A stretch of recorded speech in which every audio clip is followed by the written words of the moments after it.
Le grand bureau sous plafond de ce domaine lyonnais avait toujours été glacial, peu importe la saison. Le bureau en acajou derrière lequel mon père, Grégoire, était assis, ressemblait plus à une barricade qu'à un meuble. Dans sa main, il tenait le chèque pour mes frais de scolarité en architecture. 25 000 €. Le prix de mon avenir. Je venais de lui annoncer que j'étais enceinte. 19 ans, major de ma promo en design, et enceinte. Je m'attendais à ce qu'il hurle, qu'il me fasse la morale sur la responsabilité ou la honte. Je m'étais préparée au bruit. Mais la pièce est restée silencieuse. Grégoire n'a pas levé la voix. Il ne m'a même pas regardée. Ses yeux étaient fixés sur le chèque. D'un mouvement lent et délibéré, il a déchiré le papier en deux. Le son était ténu, presque délicat, comme une feuille morte qu'on écrase. Il a laissé tomber les morceaux sur le tapis d'Orient. « C'est une décision stratégique, Élise », a-t-il dit d'une voix monocorde. « Nous lançons la campagne le mois prochain. Une adolescente enceinte ne colle pas à l'image de Marc. Tu es un passif. Maintenant, plus une fille. » J'ai regardé ma mère. Aimée. Elle se tenait près de la fenêtre, ajustant sa boucle d'oreille en perles dans le reflet de la vitre. Elle a vu que je la regardais. Elle ne s'est pas retournée. Elle a continué d'examiner son propre visage, détaché, comme si j'étais déjà partie. À ce moment-là, la peur qui me serrait la poitrine a disparu. Elle a été remplacée par un calme étrange, glacial. Je ne perdais pas une famille. J'étais en train d'être liquidée. J'étais un mauvais actif, qu'on effaçait des comptes. Si votre famille vous demandait de choisir entre votre enfant à naître et votre avenir, que feriez-vous? Soyez honnête, dites-le-moi en commentaire. Je les lis tous. Je n'ai pas ramassé les morceaux du chèque. Les laisser éparpillés sur le tapis a été mon premier acte de rébellion. C'était un message. Je n'allais pas recoller mon avenir avec leur argent. J'ai tourné le dos au bureau en acajou, à cette mère incapable de me regarder, et je suis sortie du bureau. Le couloir était silencieux. Ce genre de silence qui coûte une fortune à entretenir. Je suis passée devant le grand salon aux meubles blancs sur lesquels personne n'avait le droit de s'asseoir. J'ai franchi la lourde porte d'entrée en chêne et je l'ai refermée derrière moi. Je ne l'ai pas claquée. Claquer les portes, c'est pour les gens qui espèrent qu'on les rappelle. Je l'ai fermée avec un clic léger, définitif. Dehors, le ciel s'était ouvert. La pluie à Lyon n'est pas polie. Elle est lourde et étouffante. Elle a traversé mon chemisier fin, en quelques secondes, collant mes cheveux à ma nuque. Je n'avais pas de voiture, elle était au nom de mon père, garée dans le garage auquel je n'avais plus accès. Je n'avais pas de manteau. J'avais mon sac à dos avec mon ordi, un carnet de croquis. J'ai descendu la longue allée sinueuse, le gravier crissant sous mes mocassins. Chaque pas m'éloignait de la seule vie que j'avais connue. Le portail de sécurité a bourdonné pour me laisser sortir, puis s'est refermé brutalement derrière moi. Ce bruit a été le point final de mon enfance. J'ai marché 3 kilomètres jusqu'à un abribus sur la route principale. Le banc en plastique était fêlé, et les parois en plexiglas couvertes de tags. Je me suis assise, grelottante, le froid s'infiltrant dans mes os. J'ai vérifié mon compte en banque sur mon téléphone. 342 €. C'était tout. C'était l'intégralité de mon filet de sécurité. La panique a tenté de monter dans ma gorge, un goût chaud et âcre. La panique est un luxe pour les gens qui ont des options. Je n'en avais pas. J'avais une réalité à construire. J'ai fouillé dans mon sac et j'ai sorti un vieux ticket de caisse d'un café. Il était froissé et taché par la pluie, mais le dos était vierge. J'ai sorti mon stylo de précision, la seule chose de valeur que je possédais, et j'ai lissé le papier sur mon genou mouillé.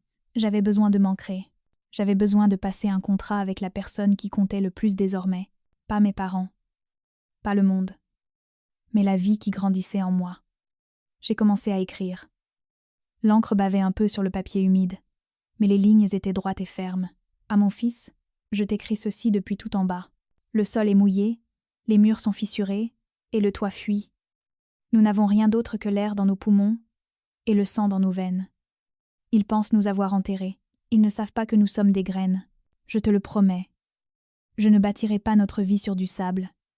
Je ne la bâtirai pas sur leur argent ou leur pitié. Nous allons creuser jusqu'à trouver la roche-mère. Ce sera dur. Ce sera froid. Mais quand nous nous relèverons, nous serons inébranlables. Ce bout de papier est la dalle sur laquelle nous commençons. Mais je te le jure, nous construirons un plafond que le ciel ne pourra pas toucher. J'ai plié le ticket avec soin. comme un document sacré, et je l'ai glissé dans la poche intérieure de mon sac. Contre mon cœur, la pluie tambourinait sur le toit de l'abri, un rythme implacable. Ce n'était plus une tempête, c'était comme des applaudissements, pour une performance qui ne faisait que commencer. J'ai regardé l'horizon gris et flou. Je n'ai pas vu la pluie. J'ai vu des poutres d'acier, j'ai vu du verre. J'ai vu la silhouette d'une ville qui n'existait pas encore. Mon père avait déchiré mon chèque, mais il ne pouvait pas déchirer mon esprit. Il pensait m'avoir expulsé. Il se trompait. Il venait de dégager le terrain pour le chantier. 300 € m'ont permis de louer une chambre de bonne dans le quartier industriel. Le sol était en béton. Les tuyaux exposés tremblaient dès que la ville se réveillait. Et l'unique fenêtre offrait une vue imprenable sur un mur de briques. Mon père aurait appelé ça un cachot. Moi, je l'appelais mon bunker. C'était laid, froid et absolument fortifié contre le monde que j'avais quitté. J'ai trouvé du travail comme nettoyeuse sur un chantier de gratte-ciel. C'était un travail invisible.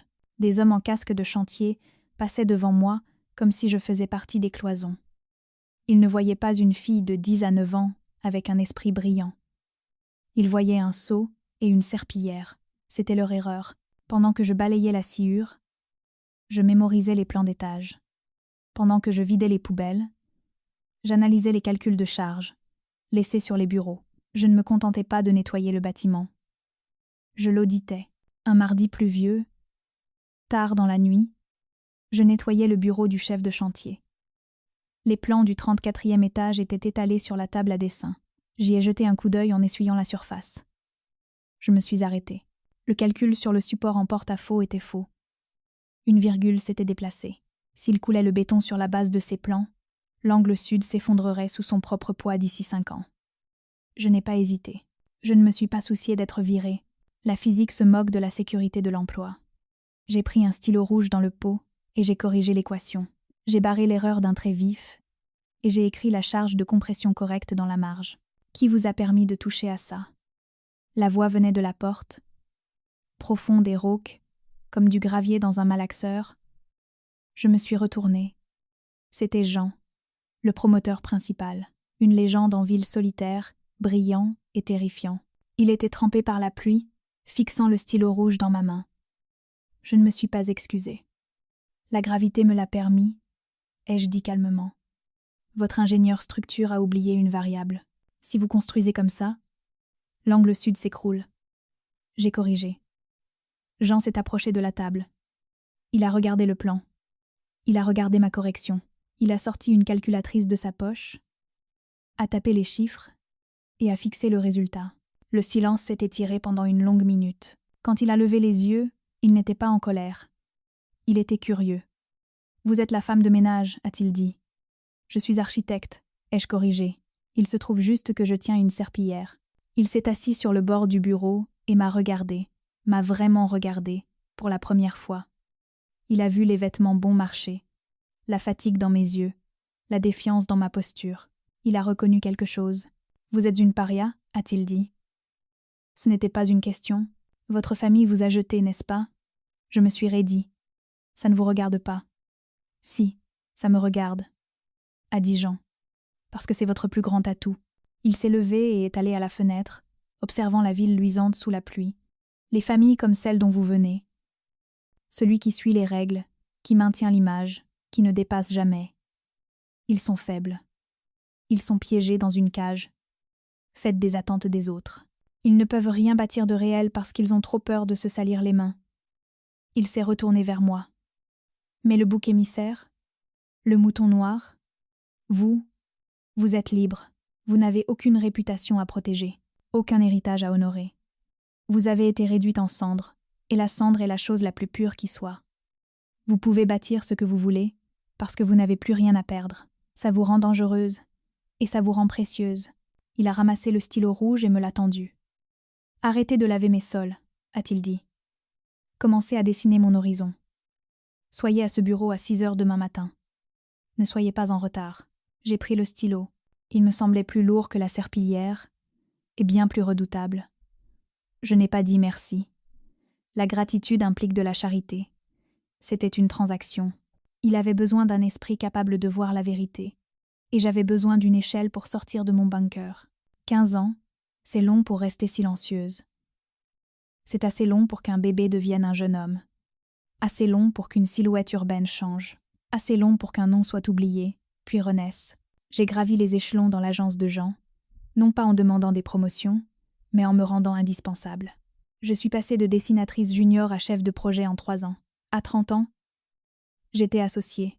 À 34 ans, j'ai racheté les parts de Jean dans les opérations quotidiennes, bien qu'il reste mon soutien de l'ombre. J'ai rebaptisé l'entreprise. Lefebvre. Fils. Les gens supposaient que Lefebvre était un homme. Je les ai laissés croire. La misogynie est un écran de fumée bien pratique. Ils ne m'ont jamais vu venir. J'ai élevé Romain sur les chantiers.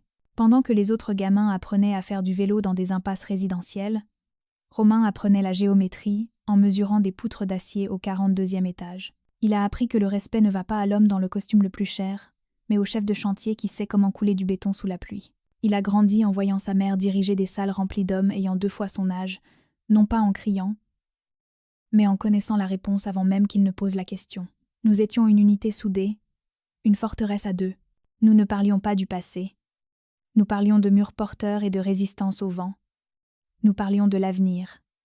Pendant ce temps, j'observais mes parents à distance, pas avec nostalgie, mais avec l'intérêt détaché d'un ingénieur observant un bâtiment aux fondations fissurées.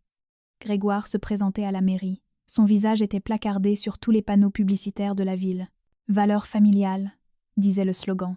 « Un père pour la ville ». C'était risible. Mais la plaisanterie a tourné au vinaigre.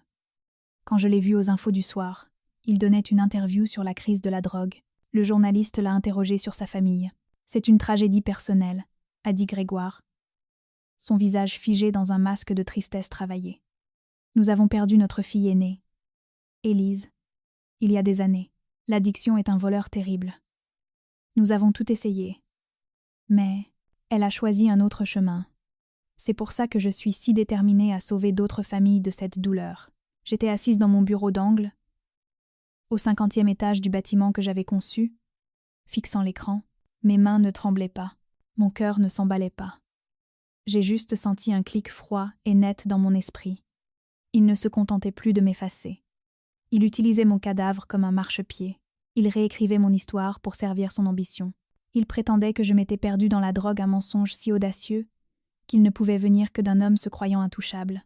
Romain était assis sur le canapé en cuir, faisant ses devoirs de maths. Il a levé les yeux vers la télé, puis vers moi. Il avait 15 ans maintenant, le regard vif et calme, très proche de celui de Jean. « C'est lui ?» a demandé Romain. « Oui », ai-je répondu. « Il ment. » « Oui. » Romain s'est remis à ses devoirs. « Qu'est-ce que tu vas faire ?» J'ai éteint la télé. Le reflet des lumières de la ville dansait sur l'écran noir. « Nous allons terminer la tour du millénaire, » ai-je dit. « Et ensuite, nous allons organiser une fête. » Je n'ai pas hurlé, je n'ai pas appelé les chaînes de télé pour démentir. Une dispute publique n'aurait été qu'un parole contre parole stérile. J'avais besoin de quelque chose de définitif. J'avais besoin qu'il marche lui-même dans son propre piège. Je devais lui montrer que pendant qu'il jouait à la politique, j'avais racheté le sol sur lequel il se tenait. La tour du millénaire était le joyau de ma carrière, le plus haut bâtiment de la région, un symbole du renouveau de la ville. Et j'ai décidé à cet instant que le gala d'inauguration serait le théâtre de ma résurrection. J'ai envoyé l'invitation sur un papier cartonné épais, couleur crème, avec des lettres dorées en relief. Ça ne ressemblait pas à une convocation, mais à une bouée de sauvetage. Vous êtes cordialement invité au gala d'inauguration de la tour du millénaire. Pour un homme comme Grégoire, noyé sous les frais d'une campagne électorale qui battait de l'aile, Lefebvre ne ressemblait pas à une fille qu'il avait jetée. Ça sonnait comme un donateur. Ça sonnait comme la vieille fortune, le pouvoir et le salut. Je savais qu'il ferait une recherche sur ce nom. Il ne trouverait rien d'autre qu'une société holding avec des actifs se comptant en centaines de millions et une réputation de discrétion absolue. Il supposerait que j'étais une milliardaire recluse cherchant à acheter de l'influence. Il n'avait pas tort sur le côté milliardaire. Il se trompait juste sur le prix. Ils sont arrivés à la tour du millénaire, à 7 heures précises. Je les observais depuis les écrans de sécurité de mon bureau privé. Grégoire portait son sourire de campagne travaillé, rigide et totalement vide. Aimé portait une robe qui coûtait plus cher que le chèque qu'il avait déchiré 15 ans plus tôt. Ils avaient l'air parfaits. Ils avaient l'air petits. La tour elle-même était conçue pour intimider. Le hall était une cathédrale de verre et d'acier, s'élevant sur 3 étages sans aucune décoration. Juste des lignes verticales brutes qui attiraient le regard vers le haut, exigeant la soumission. J'ai vu Grégoire marquer un temps d'arrêt en entrant. Il a levé les yeux vers le plafond, son expression passant de l'arrogance à l'inquiétude. C'était un homme qui aimait contrôler les espaces. Mais cet espace était incontrôlable. Trop grand, trop froid, trop absolu. C'est impressionnant. Je l'ai entendu dire sur le retour audio. Ce Lefebvre doit être quelqu'un de sérieux. C'est un peu austère, non? Aimé a ajusté son châle. Froid. C'est de l'honnêteté structurelle, mère, ai-je pensé. Quelque chose que tu ne reconnaîtrais pas. Ils ont pris l'ascenseur privé vers le penthouse. L'ascension a duré 40 secondes. 40 secondes pour que leurs oreilles se bouchent, pour que la ville disparaisse sous leurs pieds jusqu'à ce qu'ils flottent dans les nuages. Quand les portes ont coulissé, ils ont pénétré dans mon sanctuaire. Le penthouse n'était pas décoré. Il était architecturé. Des baies vitrées du sol au plafond offraient une vue à 360 degrés sur la ville qu'ils pensaient posséder. Le sol était en béton poli, un clin d'œil au bunker où j'avais commencé, bien qu'ils ne comprendraient jamais la référence. L'éclairage était vif et précis. Il n'y avait pas de cachette ici. Ils se sont avancés dans la pièce, leurs pas résonnants. L'espace était vide, à l'exception d'une seule longue table dressée pour 3 au centre de la pièce et d'un serveur se tenant silencieusement dans l'ombre. « Où est tout le monde » a chuchoté Aimé. « Ce doit être un dîner privé » a dit Grégoire en ajustant sa cravate. Il recalculait déjà. Un dîner privé signifiait une contribution majeure. Sa cupidité prenait le pas sur son instinct. C'est mieux comme ça. On pourra faire une proposition directe. Il se tenait près de la fenêtre, regardant les lumières de la ville. De cette hauteur, les voitures n'étaient que des étincelles d'électricité circulant sur un circuit imprimé. Ils avaient l'air puissants là, silhouettés contre la nuit. Mais je connaissais la vérité. Ils étaient les invités dans une maison bâtie par la fille qu'ils avaient jetée à la rue. Je les ai laissés attendre. L'attente engendre l'anxiété. Elle dépouille l'armure du sentiment de supériorité. J'ai regardé Grégoire consulter sa montre. J'ai regardé Aimé lisser le devant de sa robe pour la 10e fois. Il commençait à le sentir, le poids du bâtiment, le silence de l'altitude. Il réalisait que Lefebvre n'était pas seulement un donateur. Et Lefebvre était un prédateur. Et il venait d'entrer dans la cage. C'était le moment. Je suis entrée dans la pièce par les portes de la bibliothèque. Je ne portais pas les vêtements de friperie dont il se souvenait. Je portais un tailleur noir sur mesure, assez tranchant pour couper du verre. Mes cheveux étaient tirés en arrière, révélant le visage qu'ils avaient essayé d'effacer. Je n'ai pas souri. Je n'ai pas tendu la main. J'ai simplement marché jusqu'en bout de table. Grégoire s'est retourné. Son sourire de campagne prêt à l'emploi. « Ah, monsieur Lefebvre. Nous étions justement. » Sa voix s'est éteinte. Le sourire s'est brisé. Il m'a fixé, son cerveau tentant de réconcilier la femme puissante devant lui avec l'adolescente enceinte qu'il avait rejetée. « Élise » a chuchoté Aimé. Sa main est montée à sa gorge. « Bonjour, mère. Père. » Grégoire a cligné des yeux rapidement. « Qu'est-ce que tu fais ici? Où est Lefebvre? » « C'est moi, Lefebvre, ai-je dit.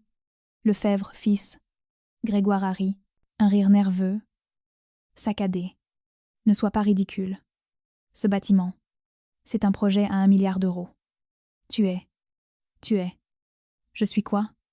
Un passif ?» J'ai fini sa phrase. Un mauvais investissement? Avant qu'il ne puisse répondre, les portes de la bibliothèque se sont rouvertes. Romain est entré. Il avait 15 ans, grand, les épaules larges, portant un costume qui faisait écho au mien. Il marchait avec une assurance tranquille que Grégoire n'avait jamais possédée. Il s'est tenu à mes côtés, regardant ses grands-parents qui ne lui avaient jamais envoyé une carte d'anniversaire. « Bonjour », a dit Romain. Sa voix était calme. Grégoire le fixait. Il voyait la ressemblance mes yeux, mon menton, mais il voyait autre chose aussi. L'ombre de quelqu'un qu'il avait essayé d'oublier. « Et voici mon fils », ai-je ajouté. « La raison pour laquelle tu as déchiré ce chèque, c'est alors que la dernière pièce du piège s'est mise en place. » Jean est sorti de l'ombre du couloir. Il s'est avancé dans la lumière, son visage buriné marqué par l'âge, mais ses yeux toujours aussi perçants. Il s'est placé derrière Romain, posant une main sur son épaule. Le visage de Grégoire s'est vidé de son sang, au point qu'il ressemblait à un fantôme. Il a reculé d'un pas, heurtant la vitre. « Jean » a-t-il bafouillé. « Salut, Grégoire » a dit Jean. Sa voix était ce même roulement de gravier que j'avais entendu sur ce chantier 15 ans plus tôt. « Ça fait un bail. Depuis que tu as falsifié le testament de notre père, je crois. » Aimé a laissé échapper un petit cri étouffé. La pièce semblait rétrécir. « Vous » Grégoire a pointé un doigt tremblant vers Jean, puis vers moi. « Vous deux. Vous vous connaissez ?»« C'est mon associé, » ai-je dit, « et mon mentor. L'homme qui m'a appris à bâtir un empire pendant que tu étais occupé, à te bâtir une réputation. Mais, ceste, c'est un moins que rien, » a hurlé Grégoire, perdant tout son sang-froid. « C'est le mouton noir. Je l'ai rayé de ma vie. Je vous ai rayés tous les deux. Et c'était ton erreur, » a dit Jean doucement. « Tu nous as jetés. Alors on a construit notre propre famille. Et ensuite, on a construit cette ville. » Grégoire a regardé autour de lui, le penthouse, les baies vitrées, l'immensité de ce que nous avions créé. Il a réalisé à ce moment-là qu'il ne se tenait pas chez un donateur. Il était dans la gueule du loup. Chaque poutre d'acier, chaque vitre, chaque centimètre de béton était un témoignage contre lui. « Tu nous as piégés » a sifflé Grégoire. « Tu nous as fait venir ici pour nous humilier. »« Non. » ai-je dit, « je vous ai fait venir ici pour vous montrer que l'avenir ne vous appartient plus. Vous ne réécrirez pas l'histoire. Vous ne direz plus que j'étais une toxico. Je ne me suis jamais perdue, père. J'étais juste au travail. Je me suis approchée de la table et j'ai pris une enveloppe épaisse. Je la lui ai tendue. « Tu es venu pour de l'argent, n'est-ce pas? Pour ta campagne ?» Grégoire a fixé l'enveloppe. La cupidité luttait avec l'orgueil dans ses yeux. La cupidité a gagné. Il a tendu la main et l'a prise. « Ouvre-la, » ai-je dit. Il l'a déchirée. À l'intérieur, ce n'était pas un chèque pour sa campagne. C'était un reçu de don. 50 000 € donnés en son nom. À son adversaire politique. « Je crois en l'investissement pour l'avenir, » ai-je dit froidement. « Et toi, tu es le passé. » Grégoire est resté là, serrant le reçu comme si c'était une bouée de sauvetage qui venait de se transformer en encre. Son visage est passé par toutes les nuances du désespoir. L'arrogance avait disparu. Le politicien avait disparu. Il ne restait qu'un homme réalisant qu'il venait de perdre sa dernière chance d'exister. « Élise » a-t-il bégayé, la voix brisée. « Tu ne peux pas faire ça. Nous sommes tes parents. Nous sommes ta famille. Tu ne peux pas nous jeter comme ça pour une erreur commise il y a 15 ans. » Une erreur ? Jean s'est avancé. Sa voix était basse, un grondement de tonnerre qui semblait faire vibrer le sol. Une erreur ? C'est une faute de frappe, Grégoire. Une erreur ? C'est se tromper de chemin. Expulser ta fille enceinte sous une tempête, ce n'était pas une erreur. C'était une liquidation. Tu as fait faillite sur ton titre de père le jour où tu as déchiré ce chèque. Aimée s'est approchée de moi, les larmes coulant enfin non pas pour moi, mais pour la perte de ce prestige qu'elle frôlait. On essayait juste de te protéger, a-t-elle murmuré en tendant une main. On voulait que tu aies une vie décente. Je n'ai pas reculé. Je n'ai pas sourcillé. J'ai juste regardé sa main comme une curiosité de musée. J'ai une vie décente, ai-je dit. J'ai une vie spectaculaire, et j'en ai bâti chaque centimètre carré sans vous. J'ai appuyé sur un bouton de la console sur la table. Les lourdes portes de l'ascenseur privé se sont ouvertes avec un carillon léger. Sortez de mon bâtiment, ai-je dit. Grégoire a ouvert la bouche pour argumenter, supplier ou menacer, peu m'importait. J'ai soutenu son regard. Mes yeux étaient secs. Mon pouls était régulier. J'étais l'architecte de ce moment, et le plan était sans faille. La sécurité vous attend dans le hall, ai-je ajouté. Ne les forcez pas à vous escorter. Ce serait désastreux pour votre campagne. C'était le levier. Sa vanité. Il a fermé la bouche. Il a réajusté sa veste, tentant de retrouver une dignité évaporée depuis longtemps. Il a pris le bras d'Aimée. Ils se sont tournés et ont marché vers l'ascenseur. Ils avaient l'air minuscules face à l'immensité de la pièce. On aurait dit des touristes égarés dans un palais qu'ils ne pouvaient pas s'offrir. Les portes se sont refermées, les scellant hors de mon monde. Le silence qui a suivi n'était pas vide. Il était plein. Il était lourd de paix. Romain s'est approché des portes du balcon et les a poussées. Le vent, à 50 étages de haut, s'est engouffré, frais et pur. Nous sommes sortis sur la terrasse. La ville de Lyon s'étalait sous nos pieds. Un quadrillage de lumière ambrée et blanche. Jean est venu se placer à côté de Romain, lui posant une main sur l'épaule. Il ressemblait à une forteresse. Mon fils, mon mentor, ma famille. Je me suis appuyée contre la rambarde en verre, regardant les rues où j'avais autrefois marché sous la pluie avec rien d'autre qu'un sac à dos et une promesse. J'ai pensé à la fille dans l'abribus. J'ai pensé à la chambre de bonne. J'ai pensé aux années de sueur et de poussière de béton. Pendant longtemps, j'ai cru que la vengeance consistait à brûler leur maison. J'ai cru qu'il fallait les faire souffrir comme j'avais souffert. Mais debout ici, respirant l'air rare du sommet, j'ai compris la vérité. Le feu ne laisse que des cendres. Je ne voulais pas de cendres. Je voulais de l'acier. La meilleure vengeance n'est pas la destruction. C'est la construction. C'est bâtir un château si haut, si solide et si magnifique, que les gens qui vous ont jeté ne peuvent même plus vous voir. Ils ne sont plus que des ombres au pied de votre monument. J'ai regardé Romain. Il observait la ville, les yeux brillants d'avenir. Il n'était pas le survivant de mon traumatisme. Il était l'héritier de ma victoire. Parfois, les gens qui vous jettent ne font que dégager le terrain pour que vous puissiez bâtir quelque chose de meilleur. Partagez ceci si vous êtes en train de bâtir votre propre château aujourd'hui.